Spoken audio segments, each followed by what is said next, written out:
Hello, folks. I'm the Great Unknown, the write-in party candidate for president. You can call me Great. Today I want to talk about we the people. Just who are we the people and why is that important? Well, we the people, that's your common, ordinary, everyday Joe and Josephine, working hard, trying to get by, trying to keep a roof over their head, trying to keep their job from going south. It's your garden variety, tax-paying, hard-working Phil Phyllis. You and me. We the people. Hundreds of millions of us out here. We the people. But why is that important? Well, I'm sure you already know that the phrase, the we the people, that came from the preamble to the U.S. Constitution. Matter of fact, when our founding fathers wrote out the Constitution, the first three words they used were, we the people. We the people of the United States, in order to form a more perfect union, establish justice, ensure domestic tranquility, provide for the common defense, promote the general welfare, and secure the blessings of liberty to ourselves and our posterity, do ordain and establish this Constitution for the United States of America. We, the people, establish this Constitution for the United States of America. That's why it's important, folks. One more time now. It's important. Remember this. We, the people, establish this Constitution for the United States of America. You say, okay, why is that important?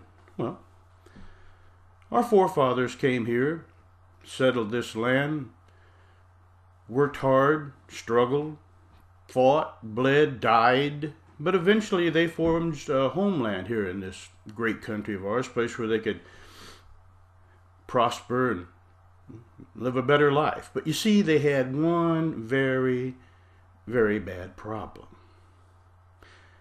And that problem was that the fact that this country was under the control of a despotic government of corrupt officials in office for life. And these officials, they believed, because of their name or their birthright or their position or whatever, that they were superior to we the people. They were special people. And because they were superior and special people, they had special rights and benefits and privileges that we the people didn't have. Among those was the fact that this country, everything and everyone in it, was their own personal private property. And they treated it as such. They made all the laws, policy, regulation, judged all wrongs, punished all crimes. We the people were virtually slaves in our own country. Well, this didn't give the founding fathers a warm fuzzy. So they got together and they plotted and they planned and they schemed and they raised up an army, and after a number of years and a lot of sacrifice, they threw off this despotic government of corrupt officials in office for life and became independent. And they patted each other on the back and they congratulated each other and they said, well, this is really good, but what can we do to make sure that a despotic government of corrupt officials in office for life never rears its ugly head in this country again? And even if it somehow did, what can we do to ensure that we, the people, can reclaim our government and our country from this despotic government? Well, now, they conversed and they scratched their head and they kicked back and they waited a couple months and they came back and they said, here it is, right here, we got it. It's called the Constitution of the United States. Now, who created the Constitution of the United States now? Who? We, the people, did, right? So this was a miraculous document. And in this thing, it told how government was going to operate. It gave the laws for government, what they could do, what they couldn't do, and how it's all set up. So the Constitution created the government. The people created the Constitution. Therefore, the people, we the people, are the masters of the government. We are senior to the government. We were here long before the government showed up. So we are the government's master. And in order to ensure that we stayed that way, our founding fathers put a couple provisions in the Constitution. One of them was, thou shalt not make classes of people. Couldn't be no special people, no special group of officials in office for life. No, with all that power and superior to the we the people, couldn't have that. Now, we the people are all about the same. Matter of fact, they said it twice in the Constitution, and they don't usually say very many things twice in the Constitution. So they were concerned about this phrase, thou shalt not make any classes of people. Okay. But see, our founding fathers also knew that if we the people weren't vigilant, if we the people didn't keep a real keen eye and heavy hand on what the government was doing, who was doing it, and who was getting it done to, and if we got too involved in our own lives to pay particular attention, a despotic government of corrupt officials in office for life might just rear its ugly head again in this country. Good chance of that. That quest for power never goes away. It's always there somewhere. So they added another provision. And this provision is free and open elections, which basically means that anyone who meets certain minimum requirements can run for office. And anyone who meets certain minimum requirements can vote. That is how we reclaim our government and our country, folks, from a despotic government of corrupt officials who want to be in office for life.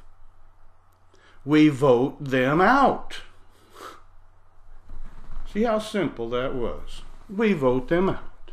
And we replace them with someone who will actually work in the interest and the will of the people. What we have in Washington today is nowhere near what is constitutionally required. Those people in office today, every incumbent violates their oath of office 24/7, 365. They should all be in jail. Am I making any sense to anybody? Is there anybody listening to me out there at all?